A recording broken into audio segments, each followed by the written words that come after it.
Welcome to episode 5 of our workshop. I keep saying workshop, but it's what I can think of right now. I'm calling it. And they're not episodes, but I keep track of these videos. So yeah, welcome back to my channel. My name is Yawaye. I'm a fashion designer. I'm a filmmaker, and I'm a consultant in business and art.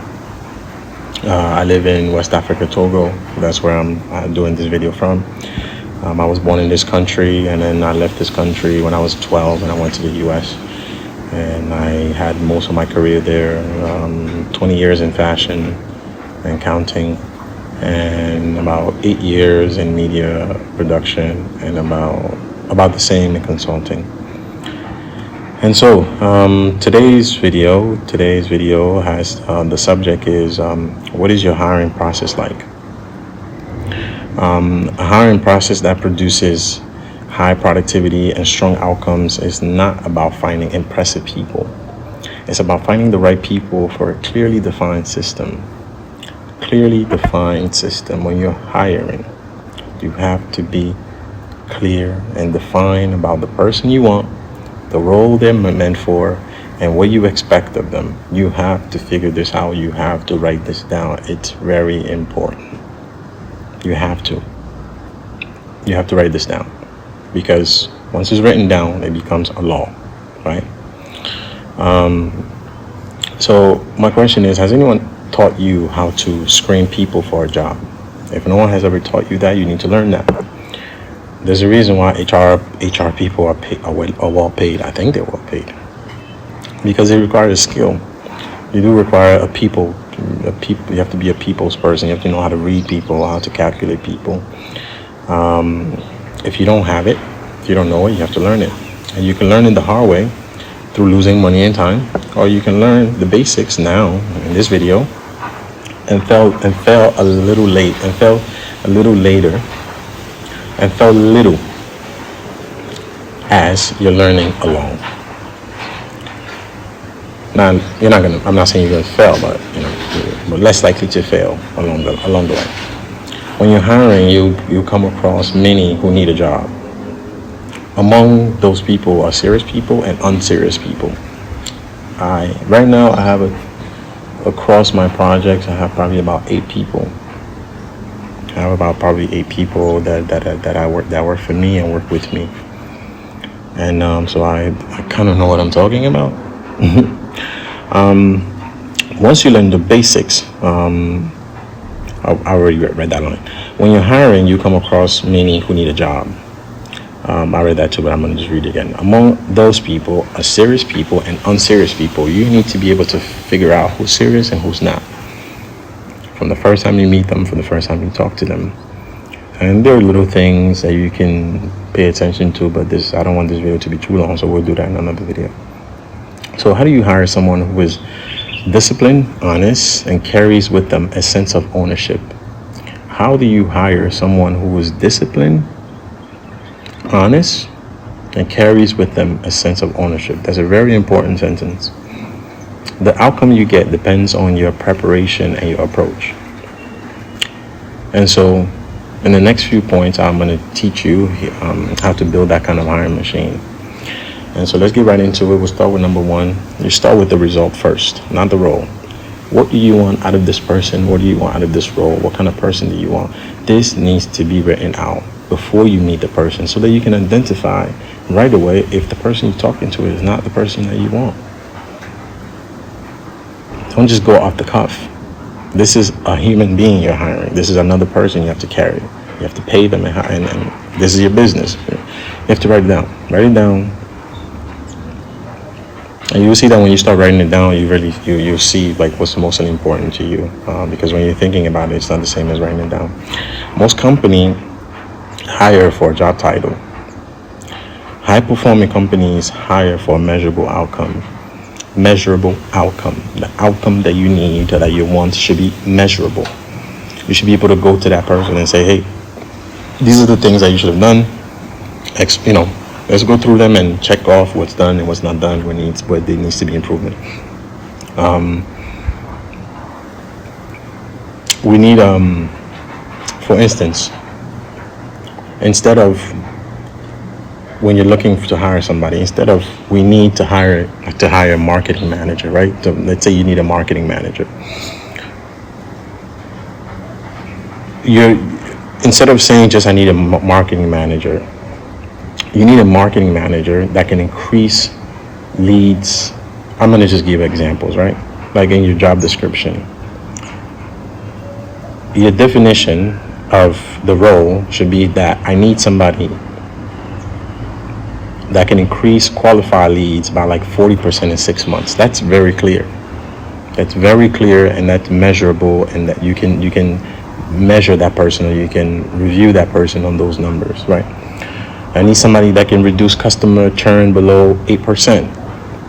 I need to shorten production time by 20%. These are measurable outcomes. And so if you have that before you start hiring, that person should know, and that person will know from day one that I need you to increase my leads by 40% in the next 6 months. Yes, I can do it. No, I can't do it. If that person answers with unsurety, you should be able to know that. That person, yeah, I can do that. I've done it for them, I've done it here, I've done it that. This is how you do it. You know that this person, there's more chance this person has an experience. But if the person's like, yeah, I could do that, yeah, and that's it, then that doesn't assure me that you can do this. It doesn't, disqualify you right away. But in my mind, where's the enthusiasm? Where's the confidence, right? This idea is strongly reinforced in who? The A method for hiring, clarity on outcomes, comes before candidate search. Clarity on outcomes comes before candidate search. Again, I remember one of my clients, she was hiring someone to help grow the business. And so she asked me, do you think this person is a good option, a good candidate? And I said, I don't know. How am I supposed to know that? But this person had a reputation. And so that's kind of what got them to be a candidate, to be taken seriously in the first place. But okay, I see the credentials, but how can you help me? And I told her that I think you need to write out what you want in the next 3 months, 6 months, and so on and so forth. And she didn't get it at first, but I explained to her that instead of hiring this person and going to sleep at night and worrying this person is doing a good job, give them an assignment and put a time on it. So you can check in when it's time that, okay, have you done it? And if they've done 50%, they've done 70%, they've done 10%, you will know if this is going well or not. That's when you will know, right? If the result isn't clear, productivity won't be either. The outcomes won't be either. And so you can create something like a scorecard before the interview. And a scorecard can include mission of the role, 3 to 5 measurable outcomes, required competencies, and cultural expectations, right? Like, mission of the role. What is the mission of the role? What are the 3 to 5 measurable outcomes? Is it money? Is it productivity? Is it growth? Marketing? More sales? Measurable outcomes. Required competencies. What are very specific on the competence the person needs to have. Someone who can handle 1,000 clients, someone who can handle 500 clients, someone who can get me to $500,000 in revenue in a year or two, and things like that. Cultural expectations. What to expect from that person culturally in the job, which is important too. It's not all just technical. There's a people relationship, respect, consideration, patience, all of those things. 3. So the 2 was creating a scorecard. 3 is to hire for capability plus ownership. Skill is necessary, but ownership mindset is critical. The person needs to have a sense of ownership.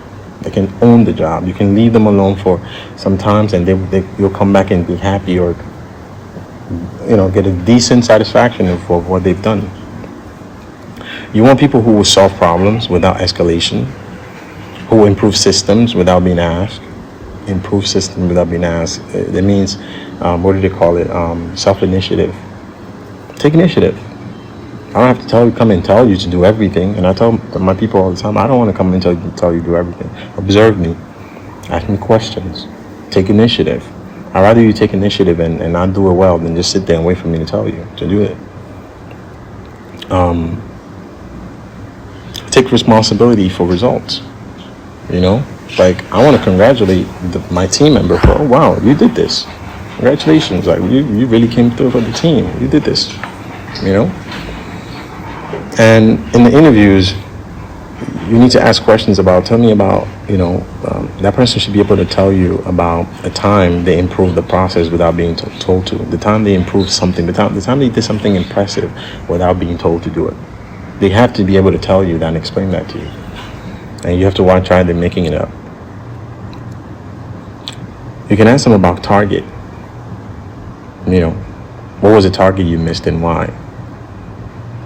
Talk about their failure. If that person talks about having a target and missing it and tells you why they couldn't get to it, that's real. And depending on the context, you understand, it'll be clear to you who you're dealing with.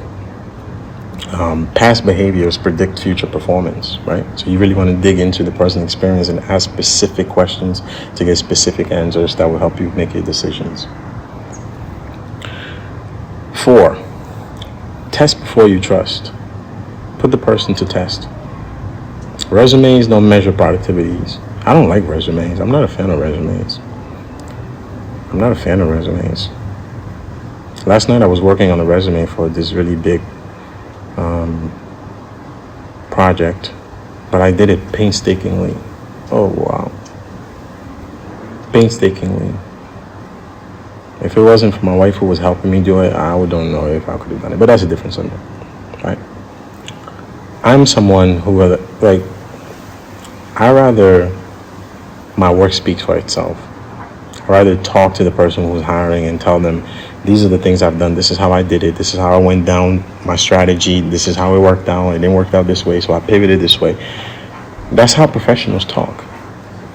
Somebody who has experience, that's how they speak. So you want to put this person through a test. You want to use paid trial projects, right? Give this person, I always give people on my team 30 to 90 days of trial. If I'm not impressed in that time, I have to move on to someone else. You have to create situations for this person to come out of. You're not setting up a trap for them, but you're testing them to see how they would do. Problem-solving exercises, giving the opportunity to solve problems. Sometimes the person might not be a problem solver, but they might have the tendency or the potential, and so you have to work with them and train them over and over and over so they get used to solving problems. Companies like Amazon famously rely on structured behavioral interviews and scenarios-based questioning rather than gut instinct. All technical. Structure. If the person can demonstrate competence in a controlled test, they won't magically perform later. They won't. You put the person to test on the field, you get to really know, so that 30 days, 90 days is really important. You can do, you can come up with your own time for testing, but I like 30 days, a full month. And also with payroll, it's just easier. Sometimes I even base the salary on that. I may say that I'll start you at, if you tell me, okay, I want this number, I may start you at 70%. Then after a month, we get to decide whether we're going to pay you what you asked for or whether we're going to go to someone else, and the person agrees, great. Number 5, assess for culture and contribution. Hiring similar personalities lowers performance. Instead, hire people who strengthen weak areas in your team, think differently, challenge assumptions constructively. This means that you're really building a machine. In every machine, there are different parts that contribute to that machine working. No one, each machine has its role. You don't have 3, 4, 5 machines doing the same thing. So they need to be complementing each other. One needs to be picking the other one up, and one needs to be pushing the other one along, and one needs to be doing just like redundant stuff every day just so the machine can work, right? So you need people to think differently. You need people to be able to add to the team where there's weaknesses, and when those things are in sync, then the machine can move forward. It's like a car. If a car is having electrical issues, it doesn't work well. I've been in a plane once that lost all electricity, and I remember they braced us for crashing, and I thought to myself, but they have fuel, and this plane is still flying. So how is it that it's not plugged into anything, but because they lost electrical, it's like everything went to shit. And so they couldn't risk it, so they had to land, and we had to emergency land. You see, so the mechanical, the electrical, and the human aspect all are working together to get this plane up in the air. So think about your team that way. 6, design a 90-day performance ramp. That's what I just talked about, right? A 90-day evaluation time. And in that time, you can create clear 30, 60, 90-day targets, right? In that time, you can create timely targets, so you can check the person on it, right? Many hiring failures are onboarding failures. Many hiring failures are lack of preparation failures, if that makes sense. Lack of preparing will get you to hire the wrong people, and then you're going to feel that in your business. You're going to feel that in the outcomes of your business. Number 7, measure output, not activity.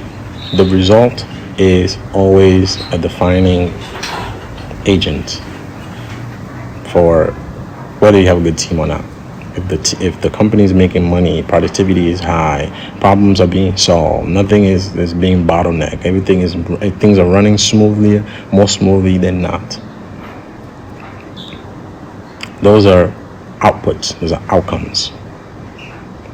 And not hiring well will cost you time, it will stress you out, it messes up the momentum, productivity, opportunity for you to, this opportunity in general is an opportunity to grow, opportunity to make money. If you hire bad a few times, it won't continue. But a good hire reduces your workload, right? The better your team are, the less work you have to do. You start working less physically. Someone said your body stop sweating and your mind start sweating more, right? You become the architect and not the engine. It reduces your workload, increases execution speed, improves decision quality, and raises standard. So, the simple formula to wrap up this video: clear outcomes. Outcomes need to be clear from day one before you even post that job. Actually, if you if you can write out your outcomes and what you're looking for, you can just use that as job post. And when you get people to interview, you just follow that. right? Because first you do the job post, you don't see the person, they fill out the application, and you get a chance to make sure that when you're looking at this person, you're talking to them, you're getting a feeling that these things that you're asking for, you're going to get from this person. Okay? And so, structure evaluation, ownership mindset, and measurable outcomes. And all of that equals to high productivity and preferred results. And that's what we want. Hiring is like, I mean, the reason why companies have an HR department is for that, because it's a whole thing of itself. And you as the company owner, imagine you have to do strategy, you have to think about marketing, you have to think about sales, and then you have to hire people. You want to be able to have a system that'll make it that so that doesn't become another thing on your plate to figure out. And when you can't figure it out, it's going to stress you out, and it's going to make you start to dislike your dream, your passion, the thing the thing for what you're showing up every day. And so that wrap up my advice for today. Thank you so much for watching this video. Like, comment, and share. I really invite people to comment and let me know what you think about this video. It will help me come up with, I have a ton of subjects to talk about, but I want to talk about things that people care, like people that are watching this, things that they care about and things that will help them in today's day. And so, yeah, like, comment, share, and thank you so much for watching this video. Thank you for showing up, and I appreciate you very much.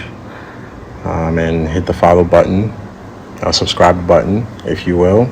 It will really help me out. And yeah, thank you. Wishing you guys a great day. Peace.